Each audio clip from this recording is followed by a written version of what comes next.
తెలంగాణలో సంచలనం రేపిన phone tapping కేసులో కాసేపట్లో సిట్టు ముందుకు కేంద్ర మంత్రి బండి సంజయ్ హాజరు కానున్నారు. ఫోన్ ట్యాపింగ్ కేసులో తన వాగ్మూలం ఇవ్వనున్నారు.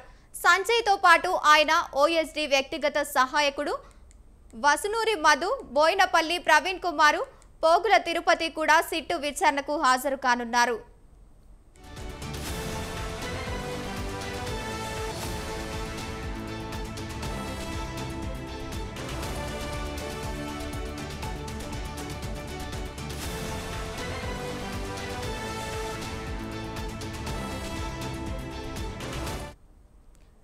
ఖైరతాబాద్ హనుమాన్ ఆలయంలో ప్రత్యేక పూజలు చేశారు. అనంతరం దిల్కుషా గెస్ట్ హౌస్ కు బండి సంజయ్ వెళ్లనున్నారు. బండి సంజయ్ తో పాటు కార్యకర్తలు ర్యాలీగా పాల్గొననున్నారు.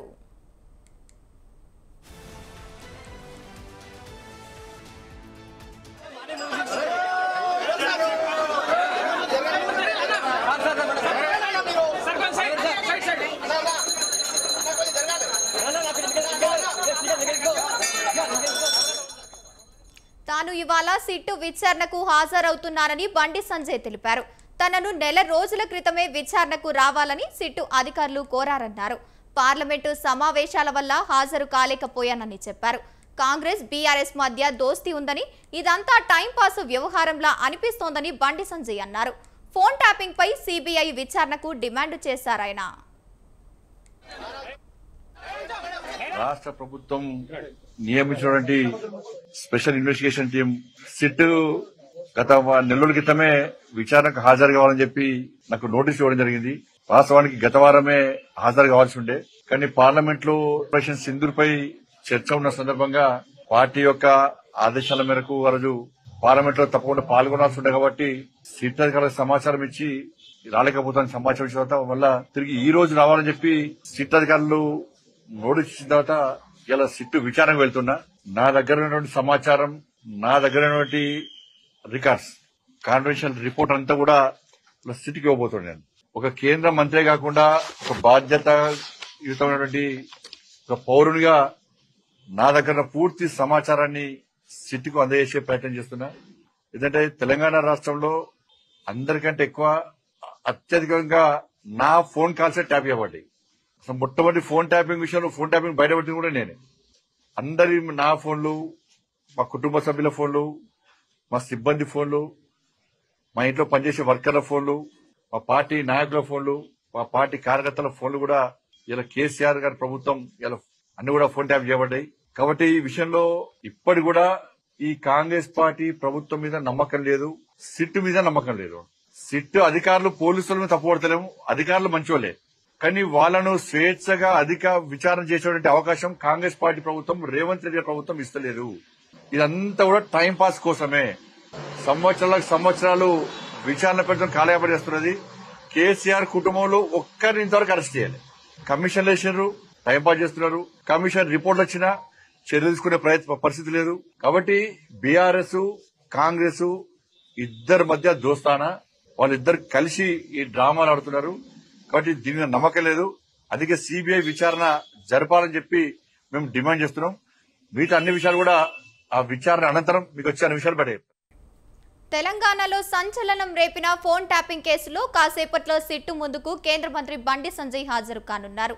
రైట్, ఇదే అంశానికి సంబంధించి పూర్తి సమాచారాన్ని మా కరెస్పాండెంట్ శ్రీనివాస్ ఫోన్ ఇన్ ద్వారా అందిస్తారు. శ్రీనివాస్, చెప్పండి. గంగోత్రి కొద్ది నిమిషాల లోపు కేంద్ర హోంశాఖ సహాయ మంత్రి బండి సంజయ్ సిట్టు అధికారుల ముందు హాజరు కానున్నారు. ఫోన్ ట్యాపింగ్ విషయంలో తన దగ్గర ఉన్నటువంటి ఆధారాలను అన్నిటినీ సిట్టు అధికారులకు అందజేయనున్నారు. కేంద్ర మంత్రితో పాటు ఆయన వ్యక్తిగతమైనటువంటి సిబ్బంది, ముఖ్యంగా ఈ సిఆర్ఓ మధు, అదే విధంగా గతంలో పిఏగా పనిచేసినటువంటి Tirupati, Karimnagar parliament BJP convener Praveen రావులు కూడా బండి సంజయ్ తో హాజరు కానున్నారు. గతంలో బీఆర్ఎస్ ప్రభుత్వంలో కేంద్ర మంత్రి అప్పుడు ఉన్నటువంటి పరిస్థితుల్లో ఆయన రాష్ట్ర బీజేపీ అధ్యక్షుడిగా వ్యవహరించారు. ఆ సమయంలో ముఖ్యమంత్రిగా ఉన్నటువంటి కేసీఆర్ ఉద్దేశపూర్వకంగా తన ఫోన్ ట్యాపింగ్ చేశారు, తన కుటుంబ సభ్యుల ఫోన్లను కూడా ట్యాపింగ్ చేశారు.